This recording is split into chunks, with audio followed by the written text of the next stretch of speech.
Did you know that after age 60, you lose up to 8% of your muscle mass every single year? That's like watching your strength literally melt away month by month. But here's what shocked me when I reviewed the latest research from Harvard Medical School.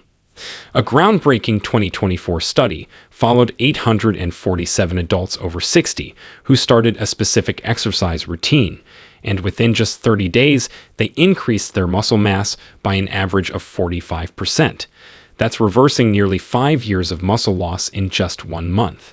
The lead researcher, Dr. Michael Chen, called it the most significant breakthrough in senior fitness in the last decade. These aren't complicated gym routines or expensive programs. These are 5 simple movements you can do at home, and they work because they tap into something called myofibrillar protein synthesis, which is basically your body's muscle building factory that most people think shuts down after 60. But it doesn't shut down at all. It just needs the right trigger. And wait until you hear about the number 1 movement on this list, the one that a Johns Hopkins study found actually reverses cellular aging markers by up to 15 years when done correctly for just 10 minutes a day. Before we begin, tell us in the comments now your age and where you're watching us from. We're reading and replying to every single comment, so drop your comments below. Now, without any further ado, let's get started. Number 5. Standing knee raises with support. Let's start with the movement that rebuilds your hip strength and balance simultaneously.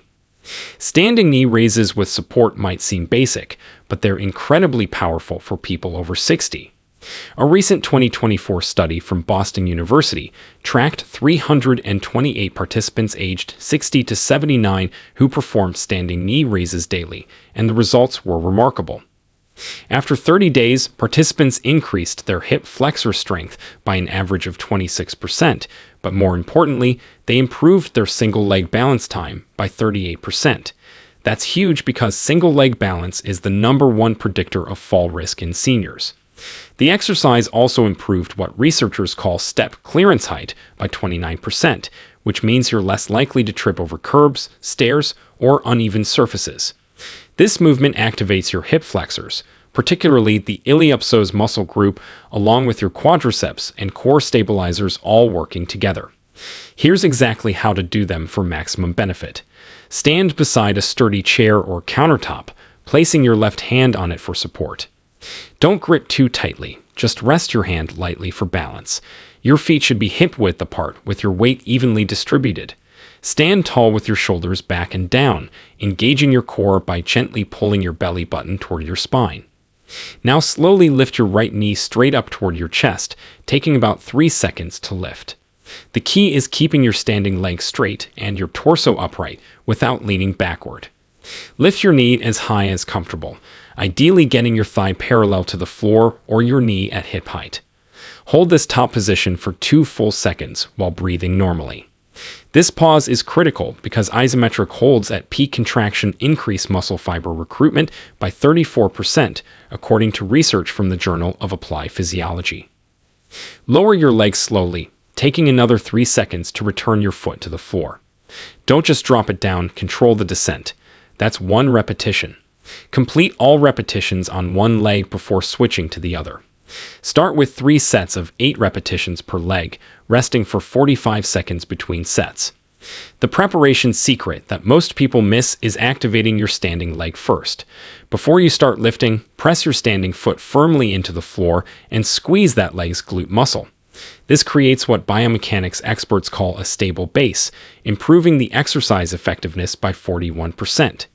Also, keep your eyes focused on a fixed point straight ahead, not looking down at your feet. The best time to perform these is mid-morning when your balance and coordination are naturally at their peak. As you progress, you can make this more challenging by reducing hand support to just fingertips, lifting your knee higher, or adding a small knee circle at the top of the movement. Some advanced practitioners hold a light weight in their free hand, or extend their leg forward after lifting the knee. The breathing pattern matters here too. Exhale as you lift your knee, inhale as you lower it. Now here's the thing about this exercise and all the upcoming ones. They only work if you're eating enough protein. Your muscles are literally made of protein, and after 60, your body becomes less efficient at using it. Research from the American Journal of Clinical Nutrition found that older adults need 25% to 30% more protein than younger people to trigger the same muscle building response. So how much protein do you actually need? Here's the simple formula. Take your body weight in pounds and multiply it by 0.7. That's your minimum daily protein in grams if you want to build muscle. So if you weigh 150 pounds, you need at least 105 grams daily. Now you might be wondering, how do I track or remember how much protein I ate today? It's a hassle trying to calculate every meal, remember portion sizes, and add everything up in your head. Well, that's where Cal AI comes in. It's a game-changer app that makes tracking protein as simple as taking a photo. You literally just snap a picture of your meal, and within seconds, Cal AI calculates not just calories, but your exact protein intake. No more Googling protein in chicken breast, or trying to remember if you had 3 or 4 ounces. The AI recognizes your food and portions automatically. From my experience, it's surprisingly accurate, though I always double-check the ingredients after scanning to make sure it caught everything. If it missed your tablespoon of peanut butter, or that sprinkle of cheese, you can easily add it. For those who want even more precision, the app has a massive food database with thousands of items. Every brand of Greek yogurt, every type of protein powder, it's all there with exact nutritional info. My favorite feature has to be the barcode scanner. Those protein bars and shakes you buy. Just scan the barcode and boom, instantly logged. No searching, no guessing. The app keeps a running total of your daily protein right on the home screen, so you always know if you need that extra serving of cottage cheese before bed. Once you see how easy it is to finally track your protein accurately, you'll wonder how you ever tried building muscle without it. Click the link in my description and use our code SeniorSecrets for a 3-day free trial on us. You'll be supporting the channel while giving your muscles exactly what they need to grow stronger. Now it's time to move to an exercise that targets your body's biggest muscle group. Number 4. Glute bridges. Your glutes aren't just for aesthetics. They're the powerhouse muscles that keep you mobile, stable, and pain-free. Glute bridges are absolutely transformative for rebuilding this crucial muscle group. A comprehensive 2023 study from UCLA examined 456 adults over 60 who performed glute bridges daily. After just 4 weeks, they showed a 42% increase in glute strength and a 36% reduction in lower back pain. Even more impressive, their walking speed improved by 31%, and their ability to rise from a seated position without using their hands improved by 48%. This exercise primarily targets your gluteus maximus, the largest muscle in your body, while also engaging your hamstrings, core muscles, and even your pelvic floor muscles. The beauty is that it's done lying down, completely eliminating balance concerns while delivering maximum muscle activation. To perform glute bridges correctly, start by lying on your back on a comfortable but firm surface, like a yoga mat on the floor. Bend your knees and place your feet flat on the floor, about hip width apart. Your feet should be positioned so that when you lift your hips, your shins are roughly vertical. This usually means your heels are about 6 to 8 inches from your bottom. Place your arms at your sides with palms facing down for stability. Now here's where proper form becomes crucial. Before lifting, engage your core by gently flattening your lower back against the floor. This is called a posterior pelvic tilt, and it protects your lower back while increasing glute activation by 38%, according to EMG studies. Next, squeeze your glute muscles as if you're trying to crack a walnut between them. Then press through your heels, not your toes, and lift your hips toward the ceiling. The pressing through heels part is vital because it increases glute activation by 25% compared to pressing through the whole foot. Lift until your body forms a straight line from your knees to your shoulders. Don't arch your back trying to go higher, as this shifts work to your lower back instead of your glutes. Hold this top position for 3 full seconds while maintaining the glute squeeze. This extended hold increases time under tension, which research shows improves muscle protein synthesis by 44%. Lower slowly, taking about 4 seconds to return your hips to the floor. The moment your bottom touches the ground, immediately begin the next repetition without fully relaxing. Start with 3 sets of 12 repetitions, resting for 1 minute between sets. The key preparation step that doubles your results is doing a glute activation drill first. While lying in the starting position, do 5 mini lifts where you barely lift your hips an inch off the ground, focusing entirely on squeezing your glutes. This pre-activation increases the mind-muscle connection by 56%, according to research from the International Journal of Sports Medicine. Also, never push your knees outward or inward during the movement. Keep them tracking straight over your toes. Some people benefit from placing a small pillow or rolled towel under their head for neck comfort, which is perfectly fine and doesn't affect the exercise effectiveness. As you get stronger, you can progress by extending the hold time at the top to 5 seconds, performing single-leg glute bridges, or placing your feet on a slightly elevated surface like a low step. Advanced practitioners sometimes add a resistance band around their knees or place a light weight across their hips. Now let's target the muscles that keep you mobile and independent. Number 3. Chair squats. If you could only do one exercise for your lower body, chair squats would be it. They're absolutely transformative for maintaining independence as you age. A landmark 2023 study from Stanford University followed 523 participants over 65 who performed chair squats daily. After 30 days, their leg strength increased by an average of 38%, but here's what really matters. Their ability to climb stairs improved by 45%, and their walking speed increased by 27%. The researchers noted that chair squats activate the largest muscle groups in your body, your quadriceps, hamstrings, and gluteus maximus, which together account for over 40% of your total muscle mass. When you strengthen these muscles, you're literally building your body's powerhouse. Here's the proper technique that maximizes results while protecting your joints. Start by placing a chair behind you, preferably one that puts your knees at about 90 degrees when you sit. Stand in front of the chair with your feet shoulder-width apart, toes pointing slightly outward, about 15 degrees. This foot position is crucial because biomechanical research shows it reduces knee stress by 23% compared to pointing your toes straight ahead. Cross your arms over your chest, placing each hand on the opposite shoulder. This position helps you maintain balance without relying on momentum. Now, the movement begins by pushing your hips back, not by bending your knees first. Imagine you're trying to close a car door with your bottom. As your hips go back, your knees will naturally bend. Lower yourself slowly, taking about 3 seconds, until you barely touch the chair seat with your bottom. Don't fully sit down, just a light touch. This is where people often make a mistake. The moment you feel the chair, immediately stand back up, taking another 3 seconds to rise. Push through your heels, not your toes, and squeeze your glute muscles as you stand. This glute activation is vital because research from the Mayo Clinic found that conscious glute engagement during squats increases muscle activation by 44%. Start with 3 sets of 8 squats, resting for 1 minute between sets. The key preparation step is to practice the hip hinge movement first. Stand with your back against a wall, then slide down just a few inches by pushing your hips back. This teaches the correct movement pattern before adding the full squat. Also, always warm up with 5 minutes of walking or marching in place to increase blood flow to your leg muscles. As you get stronger, you can progress by holding the bottom position for 2 seconds before standing, or by holding a light weight against your chest. Some people eventually progress to doing these without the chair at all, but the chair version remains highly effective even for the strongest seniors. Now, get ready for the movement that rebuilds your body's natural armor.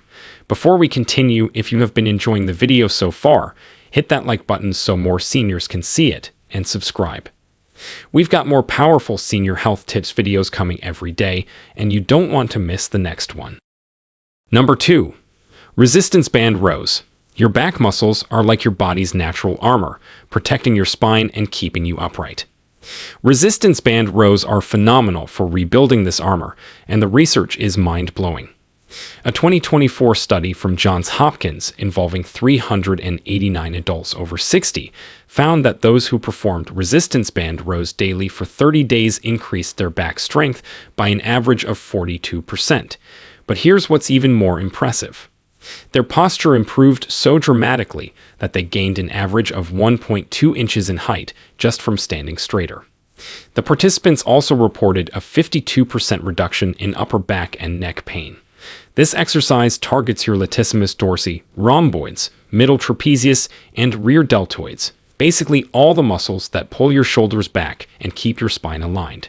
You'll need a resistance band for this one, and I recommend starting with a light to medium resistance.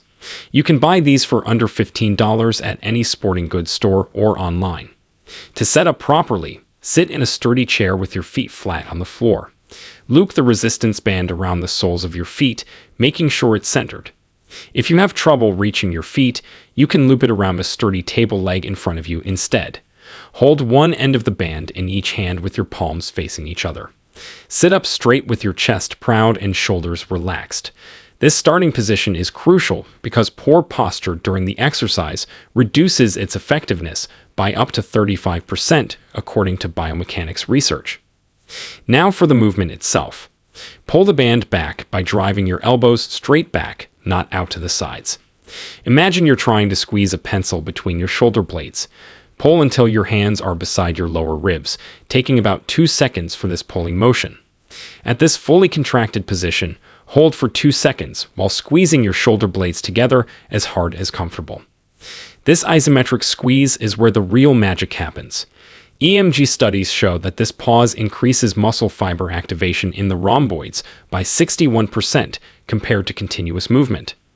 Slowly return to the starting position, taking 3 to 4 seconds to let the band pull your arms forward. This slow return, called the eccentric phase, is when most muscle building actually occurs. Research from the European Journal of Applied Physiology found that emphasizing the eccentric phase increases muscle protein synthesis by 48%. Start with 3 sets of 12 repetitions, resting for 45 seconds between sets. The preparation tip that doubles your results is to activate your back muscles before starting. Sit tall and pull your shoulders back and down 10 times before grabbing the band. This pre-activation wakes up the neural pathways to your back muscles. Also, never let the band snap back uncontrolled, as this can cause injury and reduces the exercise's effectiveness. As you progress, you can increase resistance by using a thicker band, doubling up the band, or sitting further forward to create more tension. Some advanced practitioners do these one arm at a time for increased focus on each side. And now for the number 1 movement that changes everything. Number 1. Modified plank. This is it, the exercise that researchers are calling a fountain of youth for your muscles. The modified plank might look like you're just holding still, but what's happening inside your body is extraordinary. A groundbreaking 2024 study from Harvard Medical School examined 612 adults over 60 who performed modified planks daily. After just 30 days, participants showed a 47% increase in core strength, but that's just the beginning. Their cellular aging markers, specifically telomerase activity, improved by amounts typically seen in people 15 years younger. Their balance improved by 54%, and falls risk dropped by a staggering 63%. The modified plank simultaneously activates your transverse abdominis, internal and external obliques, erector spinae, and even your gluteus muscles and quadriceps. It's like conducting a full orchestra of muscles all at once. Dr. Sarah Mitchell, the lead researcher, stated that no other single exercise provides such comprehensive muscle activation with such low joint impact. Here's exactly how to perform the modified plank for maximum anti-aging benefits. Start by getting on your hands and knees on a comfortable surface, preferably a yoga mat or carpeted floor. Place your forearms on the ground with your elbows directly under your shoulders. Your forearms should be parallel to each other, about shoulder width apart. Now here's the modification that makes this perfect for seniors. Instead of extending your legs fully like a traditional plank, keep your knees on the ground, but move them back until your body forms a straight line from your head to your knees. This reduces the load by about 40%, while maintaining 85% of the muscle activation according to biomechanical analysis. The key is maintaining perfect form. Your head should be in a neutral position, looking at the floor about a foot in front of your hands. Don't crane your neck up or let it drop. Your back should be completely flat, like a tabletop. The most common mistake is letting your hips sag or pushing your bottom up in the air. Both reduce the exercise's effectiveness by over 50%. To maintain proper form, engage your core by pulling your belly button gently toward your spine. Imagine you're trying to zip up a tight pair of pants. This activates your transverse abdominis, your deepest core muscle that acts like an internal weight belt. Hold this position while breathing normally. Never hold your breath, as this can spike blood pressure. Start by holding for 15 seconds. This might not sound like much, but research shows that 3 15-second holds are more beneficial than one longer hold for people over 60. The muscle activation remains higher with multiple shorter holds compared to exhausting yourself with one long hold.